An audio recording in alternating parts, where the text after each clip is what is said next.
This is Culture, Communication, and Brand Moments with Shelby Joe Long, the show that takes you around the world to share interviews with some of the most successful and relevant people on the planet, hear their stories, and get the most important business lessons they have learned on their road to success, and get exclusive advice on how to implement their success into your life and business. Culture, Communication, and Brand Moments is brought to you by the Strategic Advisor Board and your host, Shelby Joe Long. Hi, everyone. Welcome to the Genius Entrepreneur Podcast. I'm Shelby Joe Long, and I love to interview genius entrepreneurs that have created a business out of their expertise to inspire you to think a little bit differently about your business and what you do, because you can reach your audience with different messages. Today, I'm very excited to introduce to you Anna. Anna is going to tell us her story and talk all about her program and her unique perspective and what she offers to the world. So Anna, welcome to the interview. Thank you, Shelby. So happy to be here. Thanks for inviting me. Yeah, I'm excited to learn more about you. Anna and I shared the stage when we were at the TEDx event in Wilmington, Delaware, here at the end of April this year. It was an exciting time to get to meet each other, and we saw each other's speeches, so we know a little bit of background about each other. But Anna, why don't you tell us about your background and give us a 360-degree overview of you and your business life. Awesome. Yes. So I first, what I do, I'm a founder of SolJoy, and our company really helps these high achieving, creative, conscious entrepreneurs be able to 10 times their energy so they can really grow their business and flow. And ultimately, we're here to awaken world peace through inner peace. So by them having more inner joy and aliveness and vitality, they're able to then scale their own impact and express what we call their soul's expression and embody that in the body to the world. So I'm also a black belt in Taekwondo and in Qigong. I'm an instructor and a singer-songwriter. So I've spent 20 years as an entrepreneur. My first was as a financial advisor. I was a broke art major with zero experience or connections, and decided to go start a financial planning business. Sure. I mean, yeah, I had interviewed a bunch of folks that, their majors had nothing to do necessarily with their business. And it was a conversation with my dad. It was very random. He was like, you're really young. You don't have a mortgage or anything, so you have time to take risks. So that was part of it. And then I said no to Dale Chihuly, who's a famous artist, to go to Paris and help with all their glass blowers, being their project manager, which sounds like a dream job. But I literally told myself at that time, no to just having fun. I gotta settle down. So that was a weird impetus, but it's all part of the path and the journey to starting financial planning. And in 7 years, I sold the business to another advisor, hit my first 6 figures when I was in my early 20s, worked my ass off, burned out, Sure. working too much. And then in the next business, I was in event consulting and tech and running events, which also burned me out emotionally and spiritually. That's a hefty lift for sure. Yeah, it's kind of like 4 weddings at once, all on different timelines. Right. Yeah, it was super stressful. And then went on to the third business, was conscious. Like, I pivoted from event marketing to business coaching, conscious business coaching. And the thread here is who I worked with. That never changed. So I've always been working with conscious, spiritually and socially conscious entrepreneurs, global citizens, people who want to change the world and impact it.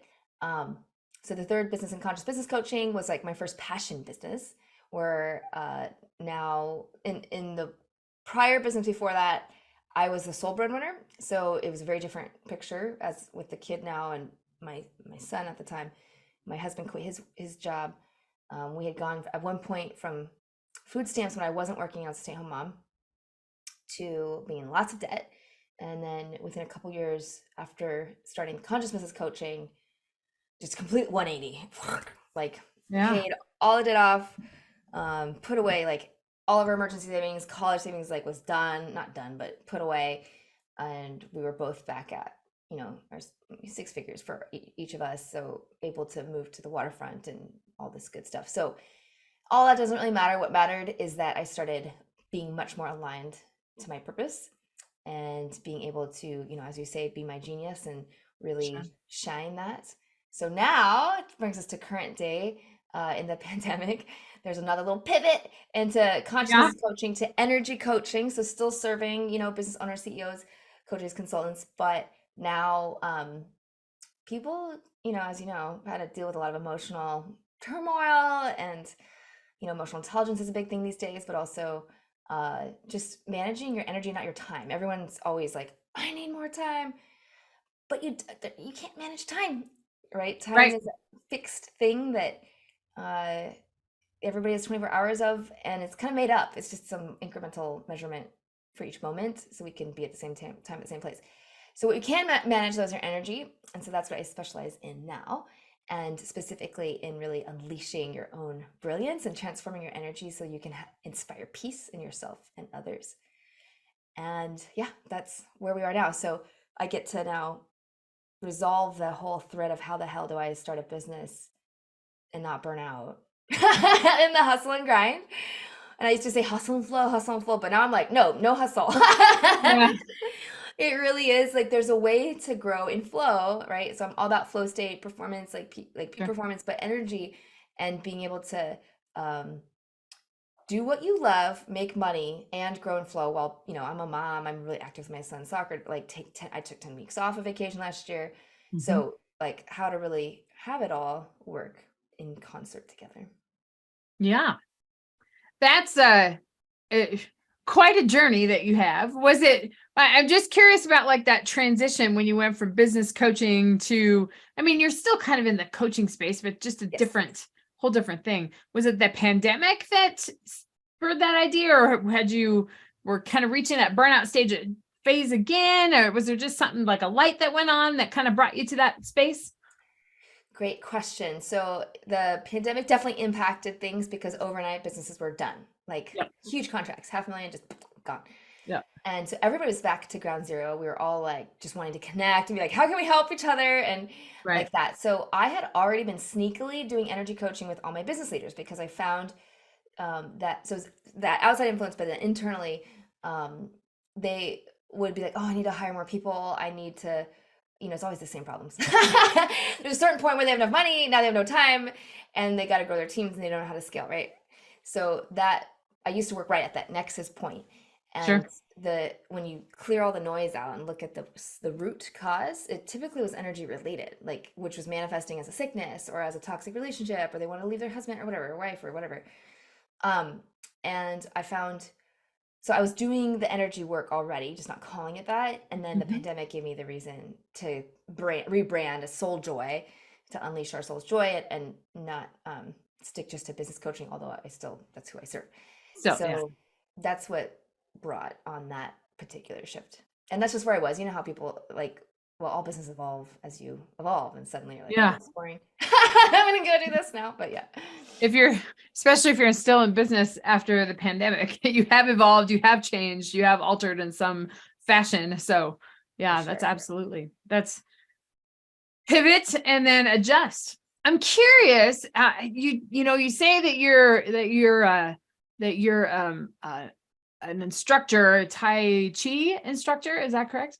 Do you find my brother-in-law is also heavy black belt I don't know if he does Tai Chi, but he's in that space. And that has a big influence on his just approach to life and his personality and his energy. And it's just a very grounding type of thing. Do you see a connection in that space at all Oh, with the work that you completely. do? Yeah, Yeah. yeah, yeah. So I'm also black belt in Taekwondo. So Taekwondo. that Yes. is the art of fighting, essentially, which is very distinct from Tai Chi, which is a healing martial arts. Okay. So it's all about more internal, like you're Thank you for using. clarifying that. I wasn't aware of what the difference was. So, but Oh, he great, perfect, yeah. Taekwondo, so So that's when you're great. fighting other people, right? Yeah. You're still not like aggressive. You're utilizing energy in a way that, you know, it's like you don't have to be forward and aggressive, but Yeah. Tai Chi is all about literally body healing. And that's why it's recommended to a lot of senior citizens or people in injury and things, because it's very gentle and slower. And Mhm. especially as we age, you know, people can't keep up with the jumping, high flying sidekick, on the Right. hips. It's a little strenuous. Unfortunately. Yes. And I'm still doing, because I have a goal to live to 120 years old. And so my energy masters and trainers are very fit. It's kind of wild because there's people who can, start yoga at like 90, or there's a dude that won a bike race, like the Tour de France level, at 105. Wow. And his body's like the age of like a 58-year-old kind of thing. Wow. So anyway, we can defy and youth, and that's a lot of our work as an energy coach. It's a lot of health and wellness in that area, but Sure. not from let's just get muscles and get thin. It's yes, that happens, right? But we want to look at holistically from the mind, body, heart, and spirit, and growing all of that together.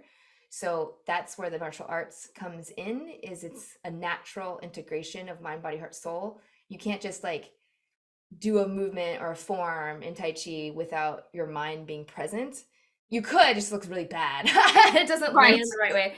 Or without your heart there, or without your spirit there. So like, it's not about memorizing forms, but about integrating all of those different, I call them power centers that we have in our bodies, and then strengthening that mind-body connection. Because for the most part, we're like hot-headed, stressed out, overworked brains, and we're cut off literally from the rest of our body. We're numb to it because we don't pay attention to it until it's broken or it needs to be fixed. But what we do is open up, like there's a lot of blocked energy in the neck and shoulders. And so we do that so that you can circulate the energy. And so instead of a hot head and a cold gut from sitting all day and not moving enough, we reverse it so that you bring that hot core energy down into the belly, and then bring that cold stagnant energy up into the head. This is Chinese medicine, but being able to have a calm, cool mind, so we're not reactive and triggered, and then have a hot core, which helps your immunity, and there's a host of health benefits. And so whether you're a Navy SEAL or an Olympic performer or a vocalist, everyone knows your core, your lower, we call it danjon, what in Korean means energy center. That is your power source. And most people's are too weak, so they can't hold energy. They can't get good sleep. They have, insomnia. They have very many psychosomatic issues. I used to have IBS, right? Irritable bowel syndrome, negative thought, do the runs. So anyway, all of that gets right-sided when you have proper energy circulation. So the Qigong and Tai Chi, I bring it in directly to the coaching with basic exercises for CEOs and coaches to use in an incognito way, so they don't look, it can be discreet. Right. Yet still be getting the proper circulation, because most people aren't moving enough.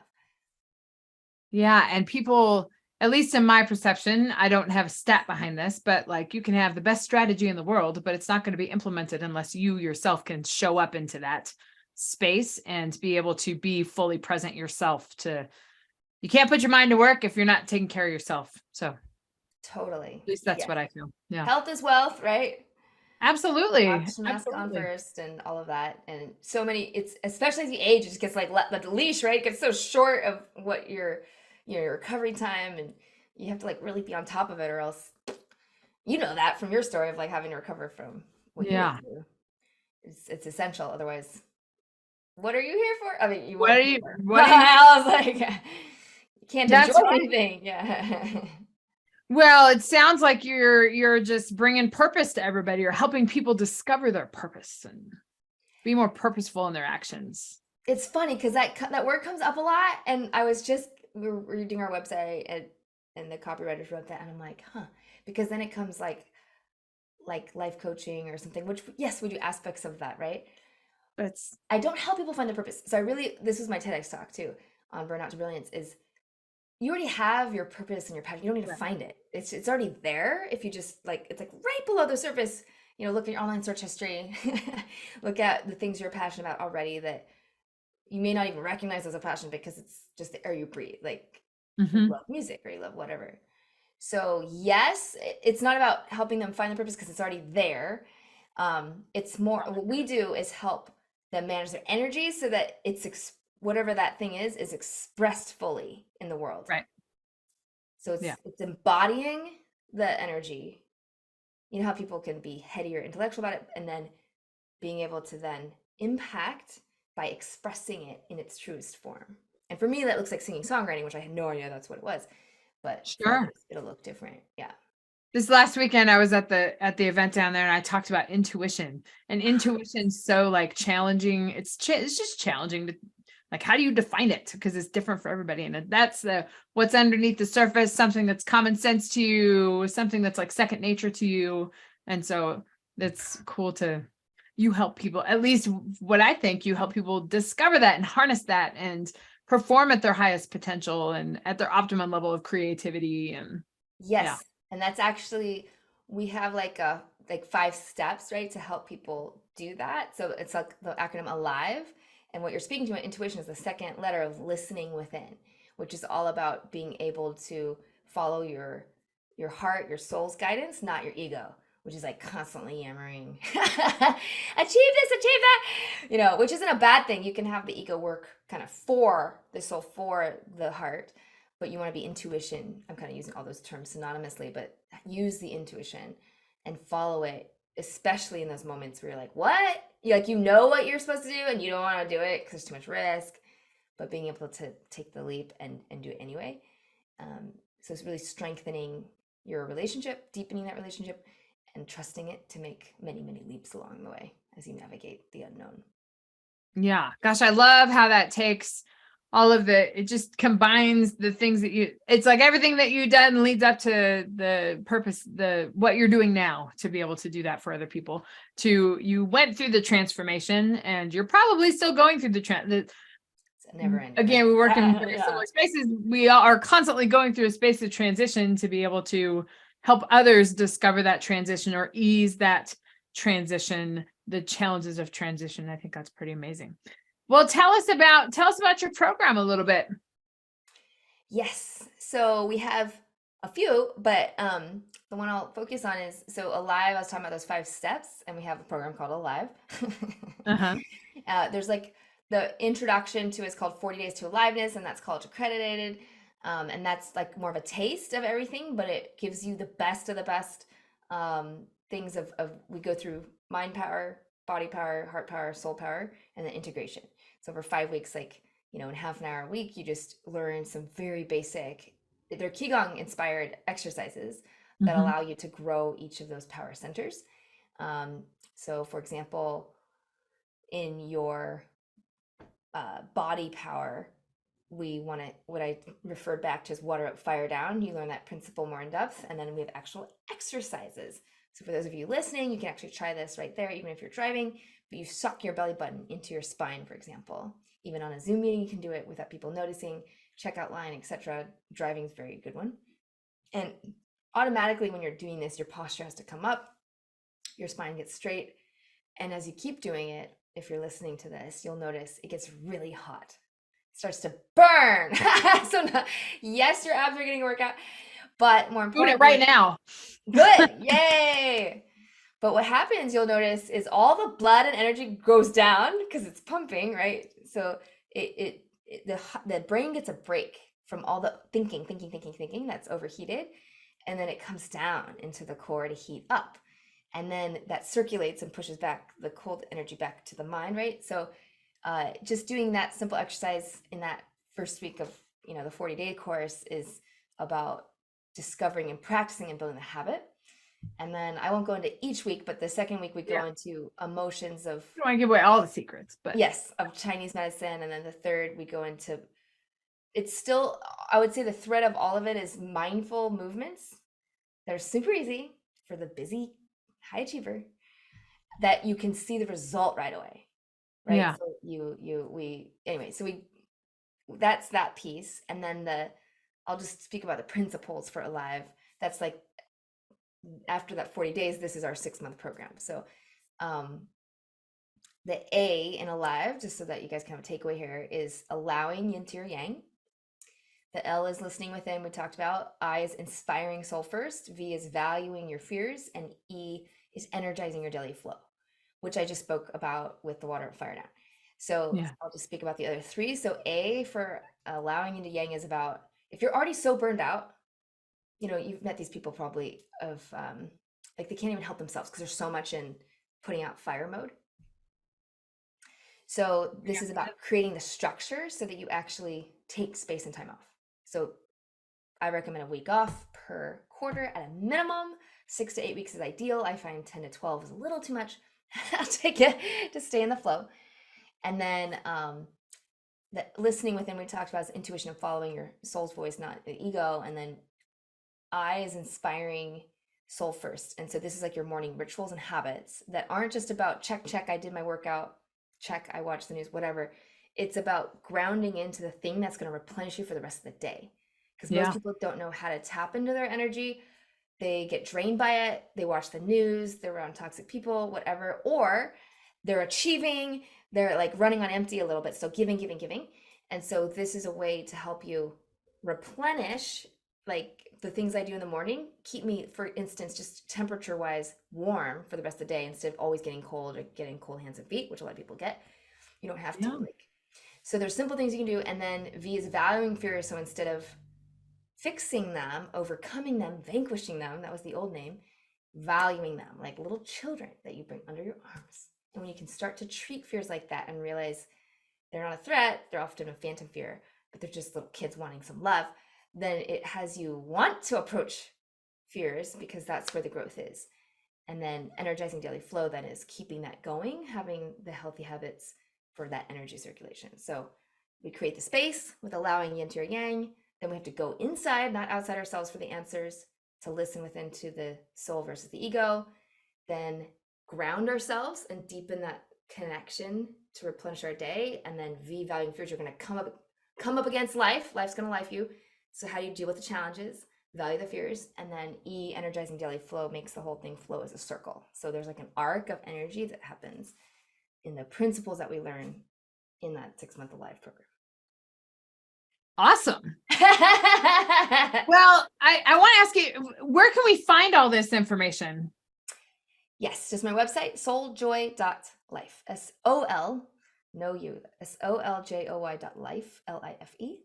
And there's lots of free resources. There's our Energy TV channel on YouTube that you can go to. Awesome. Yeah. And your last name is Choi, is that correct? Yep. Did I say that correctly? You did, just like Okay, Joy. good. But we can connect with you on LinkedIn. I wanted to ask you, I don't want to wrap up the interview because I have another question for you too. But I am a mom just like you. I have 2 young kids, 11 or not 11, 10 and 8. I see your son is 11. So when you talk about energy work, and I mean, you're an entrepreneur, you're a mom, you have all these things going on.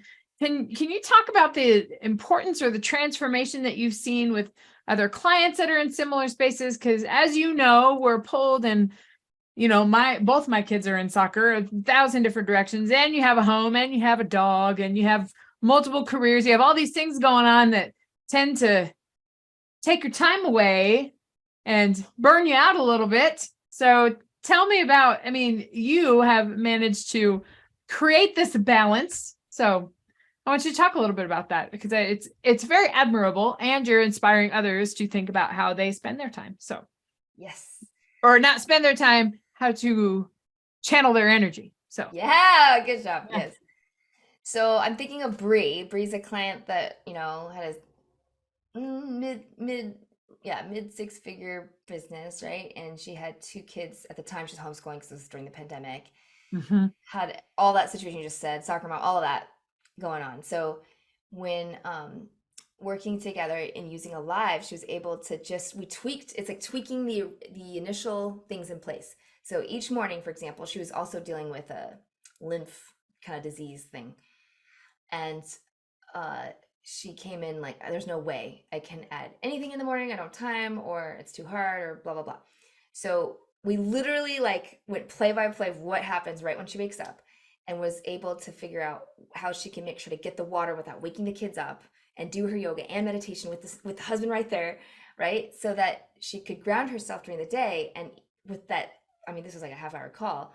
It completely changed her ability to manage her emotions. She was shocked. She was like, Anna, not only am I grounded, when my kids were being annoying or saying something, normally I'd kind of react and get angry. And I felt the anger coming up, and I could let it pass and be patient and respond.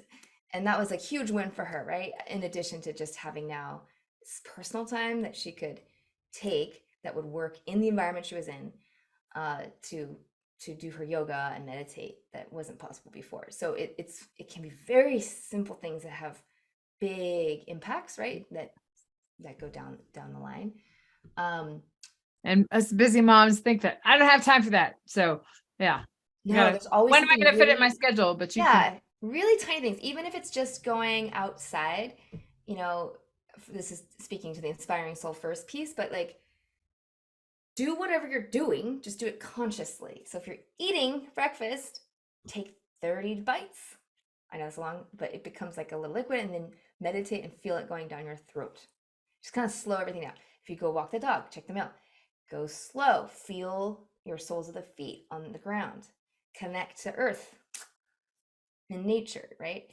If you're on the phone, like notice breathing. Like there's so many little things you can do in the moment such that your life is a meditation. You don't go meditate.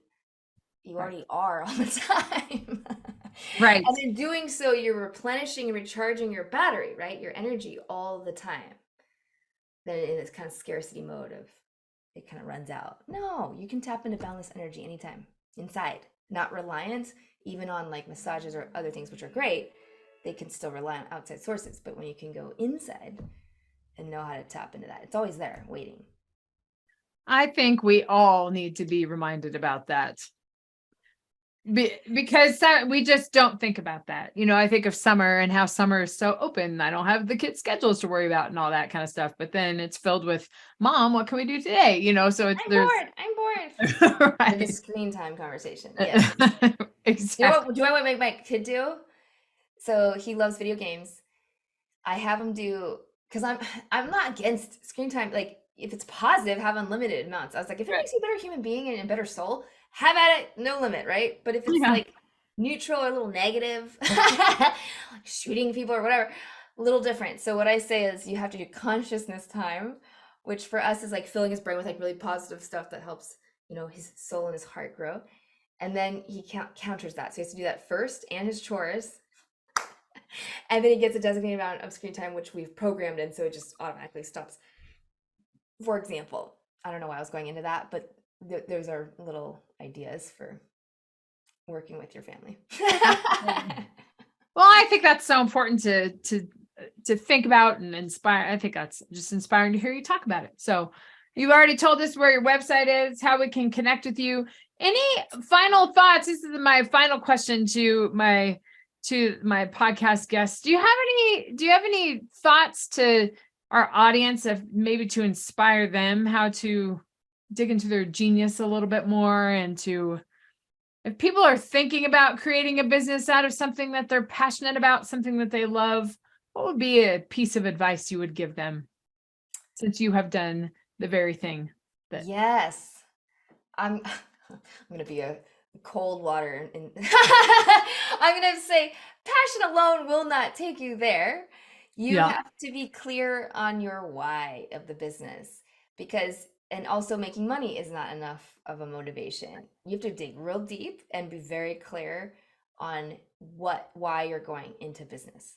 And it really needs to be a combination of expressing your passion to help other people, and let's say it's passive income or whatever, but that needs to be strong enough too, because you can't go off one or the other. You need both to be successful. So make sure that you have a mentor, a coach, a group, whatever will help you bolster yourself so that you're not alone and you have people in the same boat as you, so that you can really go after it.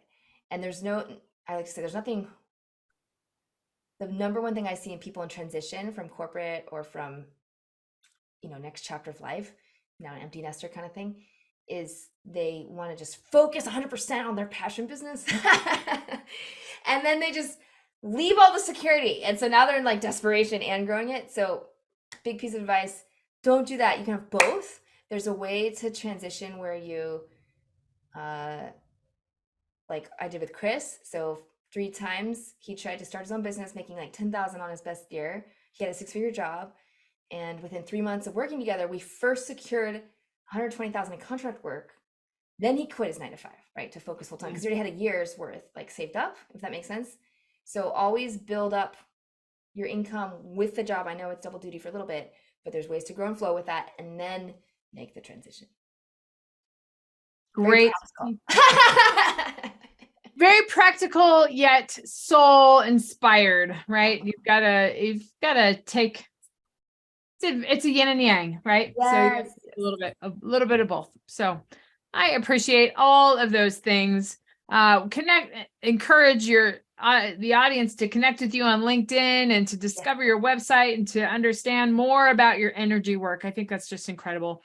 And so thank you again. Any final thoughts to say to our listeners? No, I'm just grateful, and thank you, Shelby, for inviting me. Of course. I just love hearing stories about this. I think it's so inspirational for our audience to hear, and that you're doing work like this, and that you can thrive in a business like this. And I think that's awesome that it's created out of your genius, and there you go. Awesome. And you're going to keep making an impact. So to all of your listeners out there, if you are inspired, I ask you to subscribe to this channel. And I also ask you to follow Anna and myself on LinkedIn, and we'll bring you some more stories to inspire you to think about your genius in a different way. We'll see you next time.